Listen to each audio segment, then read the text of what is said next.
너희 남편이랑 잘 때도 야한 옷 좀 입어. 몸매도 예쁜데 그게 뭐야. 내가 남자라도 바람 피우겠다.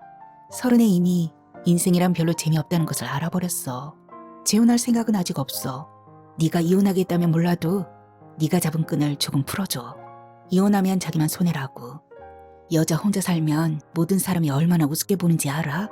저절로 페미니스트가 되는 거야. 이혼해주면 누구 좋아하라고. 그냥 살면서 원수 갚아.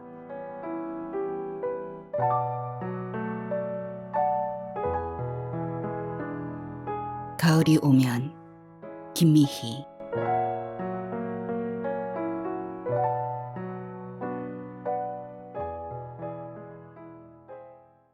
9월이 되었지만 더운 기온은 그 열기를 쉽게 내려놓지 않았다. 기상청에서는 올해 이 더위가 100년 만에 찾아온 더위라고 했다. 게다가 아주 길어서 추석 전날인데도 반소매 옷을 입고 나서야 했다. 공항 대기실에는 에어컨 바람으로 서늘하다. 새벽 6시가 조금 지난 시각에도 여행을 떠나는 인파는 긴 행렬을 이루었다. 명절 연휴에 며느리로서 여태 꿈도 못 꾸던 해외여행을 떠날 수 있게 된 것도 따지고 보면 남편 덕분이다. 그러나 처음 해보는 노릇이라 마음은 편치 않다. 저 많은 사람이 설마 모두 고아는 아니겠지? 나는 의자에 앉아서 눈으로 미송과 규린의 뒷모습을 따라갔다. 미송과 규린은 면세백화점에서 산 물건을 찾느라고 물품 찾는 곳에 길게 줄을 서 있다. 새벽이라 공항에 있는 면세점은 아직 문을 열지 않았다. 면세 물품 찾는 창고마다 규린과 미송은 돌아다녔다. 둘은 대기 의자에 앉아 쇼핑 꾸러미를 풀어 포장재는 버리고 내용물만 챙겨 정리하더니 미송이 팬티와 브레이지어를, 규리는 잠옷을 내게 내밀었다. 이렇게 야한 속옷 나 못 입어. 너희 남편이랑 잘 때도 중복 입지 말고 야한 옷 좀 입어. 혜주야. 그리고 너 일본 가면 옷부터 좀 사자. 몸매도 예쁜데 그게 뭐야. 해외에 가면서도 중복을 입고 가냐? 내가 남자라도 바람 피우겠다. 규리는 내가 입은 생활 한복에 질색한다. 난 평소에 개량 한복 차림이다. 시원하고 편했다. 그녀들은 한복 바지를 보며 중복이라고 놀렸다. 남편은 내가 생활 한복 입는 것을 좋아했다. 실루엣이 드러나는 치마나 반바지 차림으로 나서는 것이 나도 싫었다. 철마다 유행에 맞춰 옷을 사는 일이 어려웠다. 넌 젊은 애가 예쁘게 꾸미고 다닐 일이지 노인네처럼 하고 다니냐? 하며 타박을 하곤 했다. 미송이 선물한 그물 팬티를 보기가 민망하여 가방에 쑤셔 넣고 화장실로 갔다. 화장실 거울에서 낯선 여자를 만났다. 거울 속의 여자는 여름 사이 다른 모습으로 변해서 나도 알아보기가 쉽지 않다. 여름 내내 먹는 일을 멀리하고 술로만 보냈다는 걸 시커먼 얼굴이 말해준다. 부록이면 자기 얼굴에 책임을 질 나이라는데 만지면 바스러질 것 같은 수분이 하나도 없는 건조한 얼굴이 마주보고 있다. 내 얼굴을 마주하는 일도 평정심을 무너뜨렸다. 해외여행이고 뭐고 집어치우고 집으로 가서 남편을 어떻게 하고 싶은 충동을 애써 누른다. 아직도 나 자신과 싸우는 내가 한심스러웠다. 그 지리멸렬한 나를 인정하는 것이 나라는 것을 인정하기 싫었다. 20년 동안 쌓은 믿음이 무너지는 것은 단 10분이면 좋겠다. 남들은 그냥 넘어갈 수 있는 일이 내겐 세상이 무너지는 무게로 다가왔다. 견고한 성을 무너지게 하는 것은 대단한 힘으로 하는 것이 아니라 개미가 지나다니는 작은 구멍만 있으면 저절로 무너져 내린다. 우리 가정의 평화나 남편에 대한 대단한 신뢰도 사소한 것만으로도 충분히 망가질 수 있었다. 여태 그런 작은 낌새를 애써 모른 척한 내가 미련하고 바보스러웠다. 여행도 문제 해결을 위한 한 방법이라고 생각했다. 그러나 떠나는 순간까지도 감정은 파도를 탔다. 어느 순간 내가 어떻게 변할지 알 수 없었다. 감정대로 행동하는 일, 감정이 자제가 되지 않고 괘씸하고 분함이 사그라지지 않으면 술을 찾았다. 남편이 술을 숨기면 나는 규린의 집으로 가서 밤새 찔끔거리며 술을 마시고 새벽에 건너왔다. 화를 낼 만한 가치가 있는 사람인지 아닌지 의미가 없었다. 나는 몸을 학대하는 일로 보냈다. 미송과 규린이 자학하지 말라고 하여도 내 귀에는 그녀들의 충고가 들어오지 않았다. 내가 바보라는 생각만으로도 나를 괴롭히기에 충분했다. 시간이 지나면 흐려지리라 생각했는데 아니었다. 여름을 시작할 무렵에는 아이가 없는 여름을 즐겁게 보낼 계획에 들떠 있었다. 아이가 뉴질랜드로 어학연수를 떠나기 전에 패닉 상태에서 아직 조금도 나아지지 못했다. 세상의 모든 고통도 시간의 흐름에 따라 농도가 옅어져야 하는데 나는 반대로 더 나빠졌다. 머리가 아닌 가슴으로 용서를 하든지 포기를 하든지 해야 하는데 남편만 보면 참을 수 없었다. 하필이면 왜 나여야 하는 거지? 다른 여자들처럼 참거나 용서하는 일이 그렇게 어려운 줄을 몰랐다. 처음에는 남편 때문이었는데 시간이 지나면서 벗어나지 못하는 나 때문에 화가 났다. 아직도 그 일은 다른 사람의 일처럼 생소하고 여전히 현실감이 느껴지지 않는다. 규린과 미송이 외에는 아무도 만나지 않았다. 휴대폰도 꺼두고 확인하지도 않았다. 피하고 싶었다. 밤마다 퇴근하는 남편을 보는 것도 지루하고 짜증이 났다. 매일 그 일을 시비 삼아 싸울 수도 없었다. 규린이 찾아와 여권을 보자더니 요즘 엔화도 싼데 일본이나 다녀오자고 했다. 추석 연휴가 5일이나 되니 안성맞춤이었다. 어차피 명절날 시댁에도 안 갈 거잖아. 이현수 그 인간에게 복수하는 방법의 하나야. 같이 가자. 규리는 남편과 싸운 이야기를 할 때마다 그 인간과 왜 사니? 나처럼 당장 이혼하지 하며 역설적으로 남편의 편을 들었다. 남편과의 싸움은 일방적으로 내가 졌다. 시끄러운 것이 싫어서 내가 미안하다고 하고 입을 다물면 끝이었다. 미송은 참고 사는 내가 늘 바보라고 놀렸다. 내게 과외받으러 오는 학생들은 모두 쉬게 했다. 아이가 방학 동안 어학연수 떠나는 시기에 일이 터져서 아이와 뉴질랜드 간다면서 그만두었다. 결혼하고 나서는 집에서 수학 과외를 했다. 처음엔 중학생만 가르쳤는데 그 아이들이 고등학생이 되었어도 계속 다녔다. 고등학생들은 학교에서 야간 자습을 끝낸 10시가 넘어서도 왔다. 방을 2개나 공부방으로 사용하고 거실에도 나와서 문제를 풀자 남편과 아들 시야의 공간이 안방으로 한정되어 버렸다. 밤늦게 집에서 수업하는 것은 무리가 되었다. 옆집에 사는 규리는 아파트 상가에서 미송과 피아노 학원을 했다. 그녀들은 유치원생과 초등학생만 받았다. 밤에는 학원이 비어 있었다. 그녀들의 배려로 나는 피아노 학원에서 밤에 과외 수업을 했다. 아이가 돌아오고 개학을 해도 나는 더 이상 수업을 할 수도 사람을 만날 수도 없었다. 규린과 미송이 자주 불러냈다. 고등학교 동창인 규린은 결혼하고 우리 아파트에서 우연히 만났다.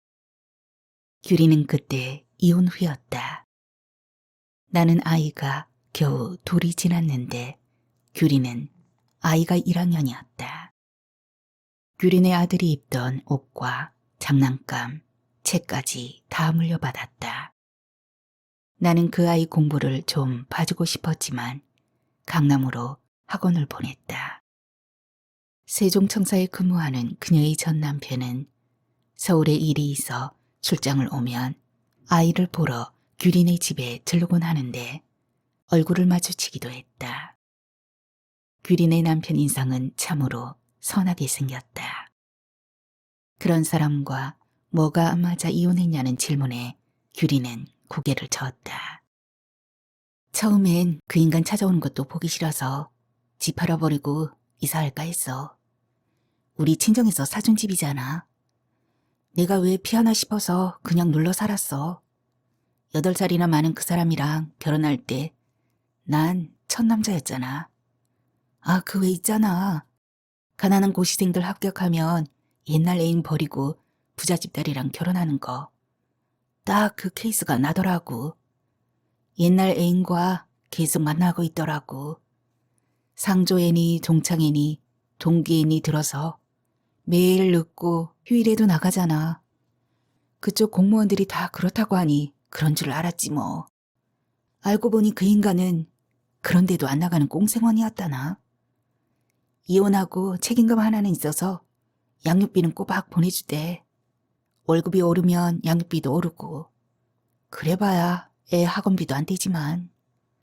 난 30에 이미 인생이란 별로 재미없다는 것을 알아버렸어. 재혼할 생각은 아직 없어. 이렇게 살다가 죽을래. 여고 시절에는 친한 사이도 아니었고 나는 규린과 별로 친해지고 싶지 않았다. 규린과 미송과 가까이 지내는 걸 탐탁지 않아 했다. 미송의 남편은 사업가여서 출장을 자주 간다. 미송의 시부모는 미국에 살고 있어서 아이들을 미국에 유학을 보내고 1년의 반은 미국에 가서 지낸다. 돈 많은 부모가 있는 미송과 규린은 씀씀이가 나하고는 비교가 되지 않았다. 재혼도 하지 않고 자유롭게 사는 규린이나 요조숙녀처럼 지내는 미송이가 부러웠다. 여고 동창생이었으나 그녀들은 어릴 때부터 피아노를 전공하고 예고보다는 인문계에서 수시로 대학을 가는 전략으로 우리 학교에 다녔다. 나는 그들과의 관계가 부담스러우면서도 친해지고 싶었다. 내가 그녀보다 나은 것은 공부를 잘했다는 것뿐이었는데 학교를 졸업하고 결혼을 하고 보니 그것은 자랑거리도 모두 아니었다. 그녀들은 제일 싫은 게 수학이라고 했다. 수학처럼 명쾌한 답이 있는 것이 어디 있는가.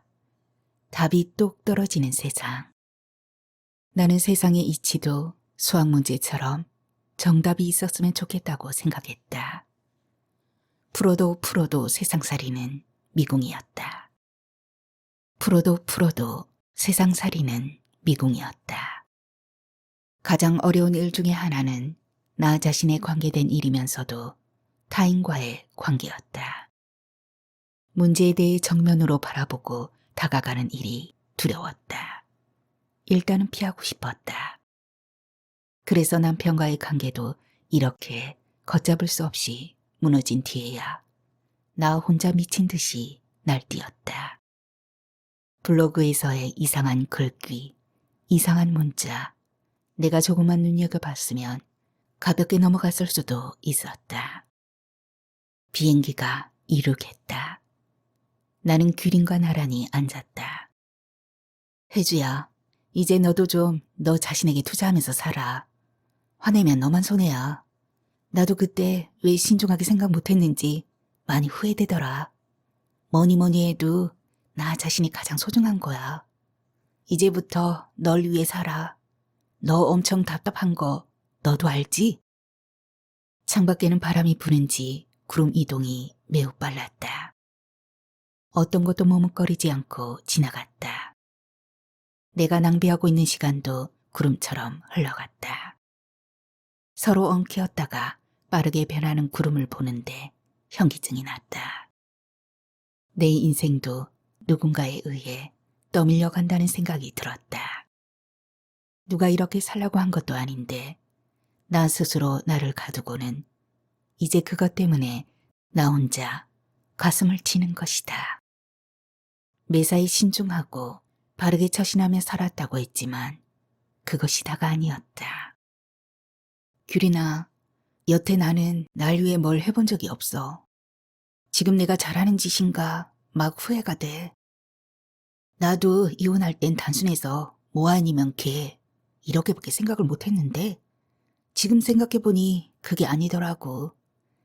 인생이 수학 문제처럼 풀면 답이 나오는 게 아니란 걸 네가 더 잘 알잖아. 규리는 혼자 사는 10년 동안 많이 성숙했다. 아무렇지 않게 하는 말 속에서 규린에게 열등감이 들기도 했다. 규린이 명랑해서 아픔이나 생각이 없는 것처럼 보였다. 종교도 없는 그녀는 나더러 절에 가서 절을 하며 속에 든 열을 가라앉히라며 청계사에 데려다 주기도 했다. 부처님 앞에서 절을 하다 보면 마음이 가라앉기는커녕 속에서 우라가 치밀어 차라리 청계산을 올랐다. 35도가 넘는 무더위라 산에는 등산객도 없었다.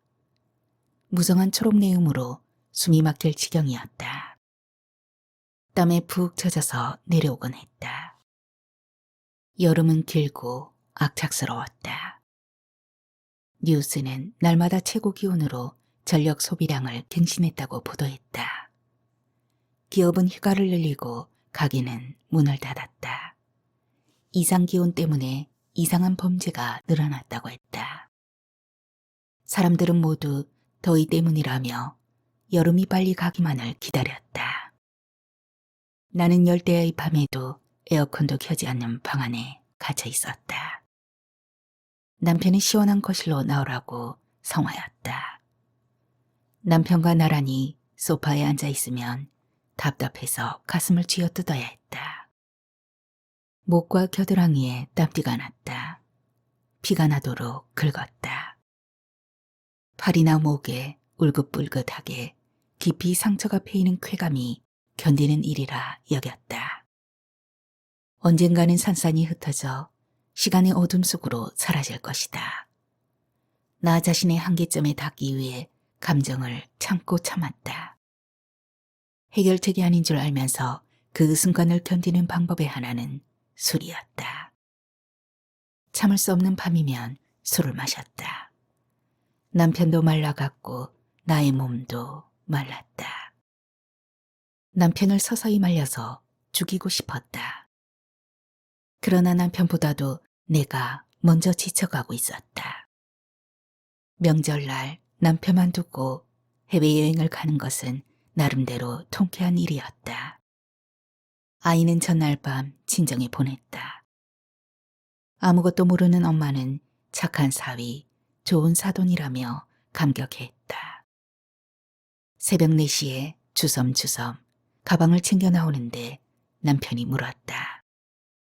남편의 얼굴도 나 못지않게 심하게 상했다. 불쌍한 생각이 들었다.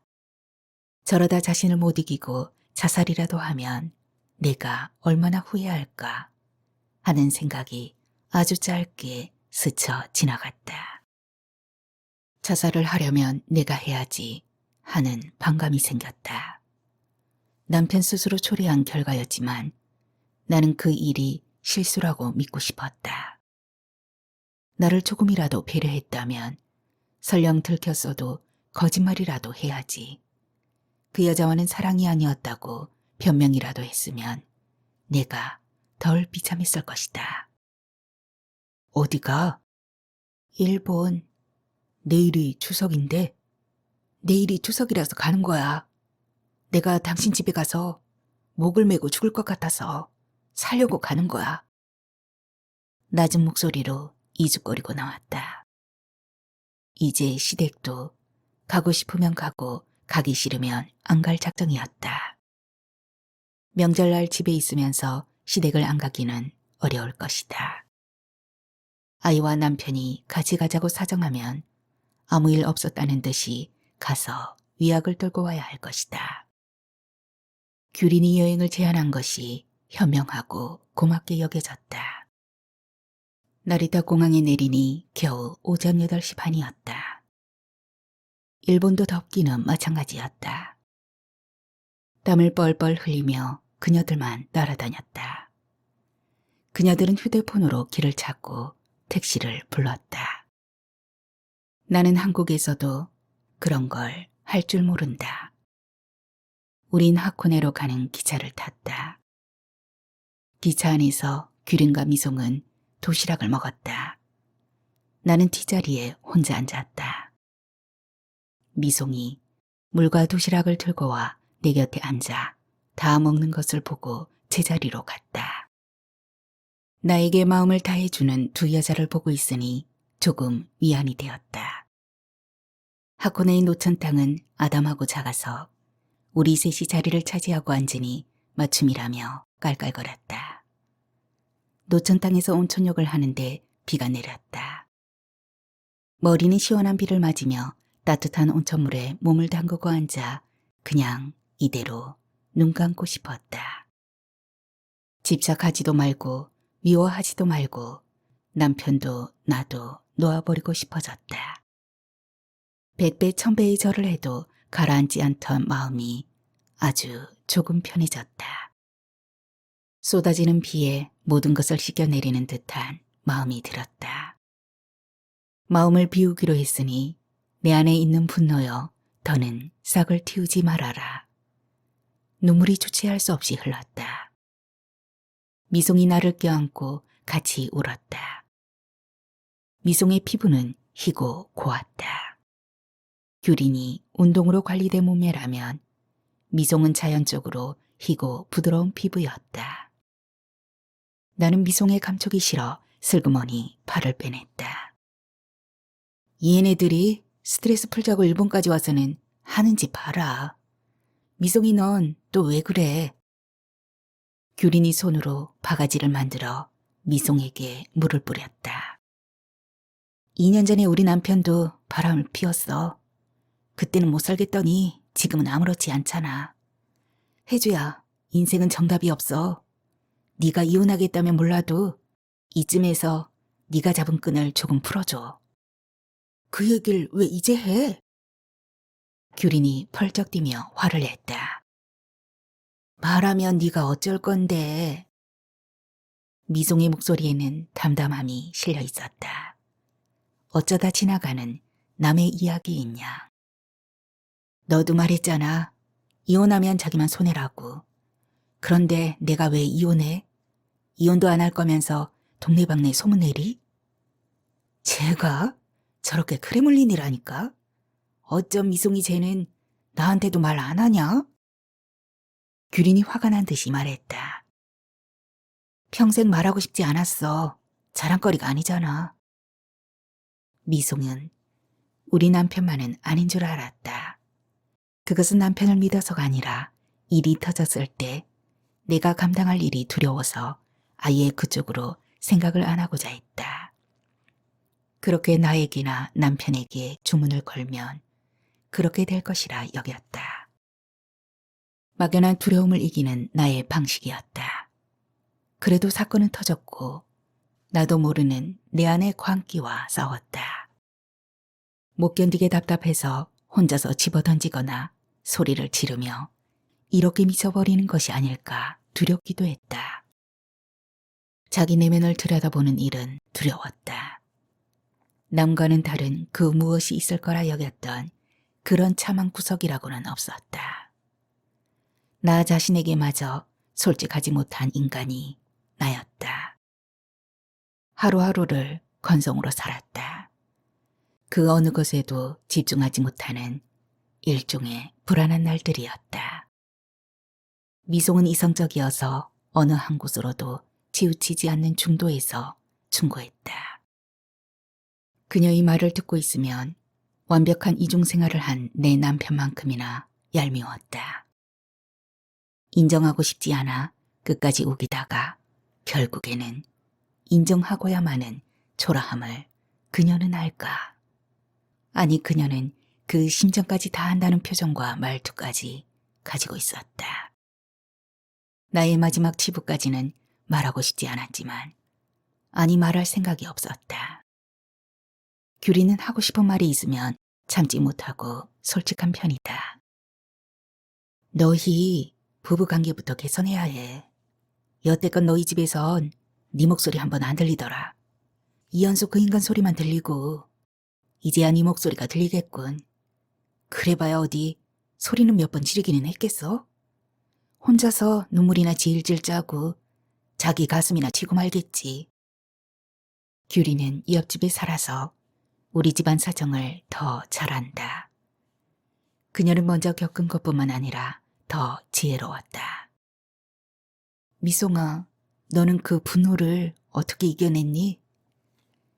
나는 이혼을 한 규린보다 말하지 않았던 미송이가 궁금했다. 나는 아무것도 안 했어. 그럴 가치도 없더라. 내가 왜 소모성 싸움에 내 정신과 육체를 갉아먹니? 알면서도 아무 말도 안 하니까 그게 더 고문이래. 나도 알아. 싸우고 덤비면 내가 진다는 거. 머리로는 그게 되는데 막상 부딪히면 안 되는 걸 어떡하냐고. 규린이 맥주를 따르다 말고 말했다. 그러니까 넌 하수지. 원래 고수는 손에 피 한 방울 안 묻히고 싸움을 평정하는 거야. 하긴 나도 이혼하고 나니까 그때야 저절로 깨달아지더라. 이혼 안 하고도 이길 수 있었는데 그걸 내가 못했잖아. 지금은 매사에 허허실실 잘 넘어가는데 버스 떠나고 손 흔드는 격이지. 규린이 농담처럼 말했다. 하여튼 참지 못하고 이혼한 년이 꼴에 좋으는 잘해요. 미송이 빈정거렸다. 내가 진짜로 두려워하는 것은 남편과의 이혼으로 오는 정신적 공황일까, 경제적 궁핍일까, 사회의 눈초리를 의식한 걸까, 아니면 남편이 끝까지 나와 이혼 안 할 것이란 터무니없는 믿음은 어디에서 기인했을까. 이중적인 생활과 철저하게 나를 농락한 일 때문이기보다는 내가 너무나 멍청했다는 사실이다. 내가 얼마나 단순하고 무식했는지 철저하게 남편을 믿는 바보였다. 그러면서도 아직도 남편을 믿고 싶다. 아니고 믿고 있어야 한다. 나를 속이고 기만하는 짓이란 것을 알면서도 터무니없는 믿음이라니. 이혼하기에는 현실적으로 내 나이가 너무 많았고 경제력도 없었다. 아이는 겨우 3학년이었고 아파트도 남편 사업으로 대출을 많이 받아서 나누면 겨우 전세나 얻을 수 있는 액수다. 남편은 죽어도 이혼만은 안 된다고 빌었다. 결국은 철저히 가정만은 지키겠다는 속셈이었다. 그 여자와 사랑이라면서 조강지처는 배반하지 않겠다는 욕심. 나는 그것이 더 무섭고 싫었다.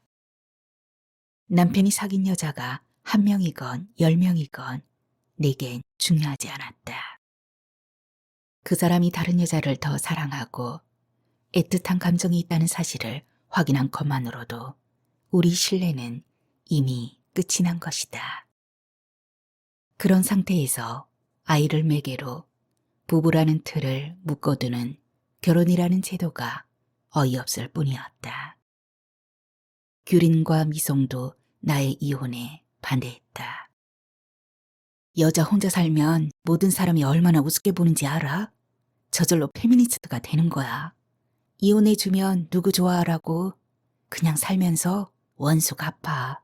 적당히 바람도 피워가면서. 호텔로 돌아온 우리는 체크인을 하고 셋이서 각자 방에 들어갔다. 규린이 식당에 가자며 1층으로 오라고 톡이 왔다. 미송과 엘리베이터에서 내렸는데 규린이 어떤 남자와 이야기하고 있었다. 아는 사람을 만났나? 일본어라고는 한마디도 못한다고 번역 앱을 들고 다니던 사람이 대화하는 자세는 아니었다. 한국인인가 하는 생각에 다가갔다. 어디서 본 듯한 남자였다. 누구시죠? 미송이 그 남자에게 물었다. 아니, 아까 하코네에서 만난 분이셔. 우리에게 저녁을 대접하고 싶다고 호텔로 찾아왔네. 어머, 정말이네. 어떻게...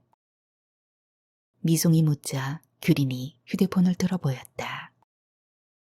하코네에서 온천에서 나와도 비가 내려 우리는 기차보다 택시로 도쿄로 돌아오려고 앱을 검색했다. 나는 지도 앱이나 지하철 앱, 번역 앱이 하나도 없어서 방관자처럼 보고만 있었다. 규린이 우산을 쓰고 있는 어떤 남자에게 다가가더니 도쿄로 오는 길을 물었다. 그 남자였다. 우리는 그들을 따라 밤의 신주쿠 거리로 나섰다. 앞장서 걷는 두 사람은 영어로 이야기하며 초밥집을 데려갔다. 낯선 남자와 밥을 먹는 것이 불편했으나 미송과 나는 둘이서 소곤대며 먹었다.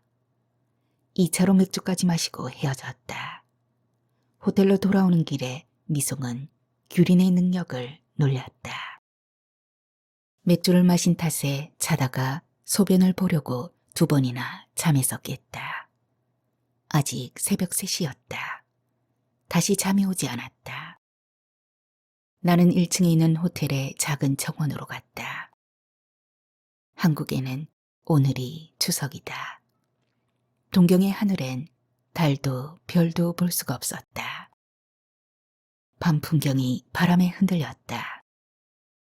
반소매를 입고 있는 팔에 바람의 감촉이 느껴졌다. 그것은 가을 바람이었다. 지루했던 여름이 끝나가고 있었다. 아직은 여름날의 열기가 남아있는 밤이라 땀이 밴 피부에 거칠게 부딪혀오는 바람이 상쾌하게 느껴졌다. 명절날이라고 생각하니 혼자인 것처럼 울컥해지려고 했다. 앞으로 얼마나 더 많이 이런 느낌으로 살아야 할지 모른다. 이런 고독한 느낌과도 진숙해져야 한다고 마음을 다잡는다. 굳이 이런 기분을 느끼지 않으려고 도망갈 필요는 없다. 이제 더는 추석날 아이와 남편의 손을 잡고 수유리 시댁에 가는 일은 없을 것이다. 북한산 자락에 있는 도선사에서 달빛을 배경 삼아 절을 하는 일도 하지 않을 것이다. 노래를 부르며 달밤을 걸어오던 일도 이젠 추억으로 남을 것이다. 아이도 어린 한 시절을 기억하게 될는지. 엄마하고 까탈스러운 시어머니가 노여워할 일도 겁나지 않았다. 방으로 돌아오려고 1층에서 엘리베이터를 기다리는데 우리가 묵는 9층에서 엘리베이터가 멈추고 있었다. 이 시간에 누가 탔을까? 엘리베이터가 1층에 멈추자 어떤 남자가 내렸다. 아까 그 남자였다. 나는 건들거리는 기분이 되어 방으로 돌아왔다. 문을 열자 냉방된 실내 공기가 살갗에 와 닿았다. 관계를 아는 사람만이 결단할 수 있는 능력을 갖추고 있다. 결단하는 사람만이 자유롭다. 나도 관계에서 벗어나고 싶었다. 아침에 나는 지난밤의 일에 관해서 묻지 않았다. 내가 알고 있다고 믿었던 그녀는 분명 아니었다. 남편에 대해서도 가장 잘 안다고 믿었던 자신이나 그녀에 대해서도 가깝게 지냈다고 생각했으나 우리 관계는 그런 것이 아니었다. 다음 날 밤에 자면서 나는 맥주도 물도 마시지 않았다. 자기 전에 화장실을 다녀오고 아침까지 한 번도 깨지 않았다. 일본에서 돌아와 인천공항에 내리니 아직도 여름 옷을 입은 팔에 소름이 돋았다. 이제 완연한 가을이었다. 3일 전의 일들이 옛날처럼 아득해졌다.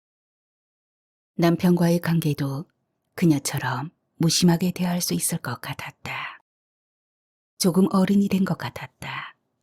아이가 보고 싶었다. 택시를 탔다. 나는 아이가 있는 진정으로 방향을 말하고 눈을 감았다.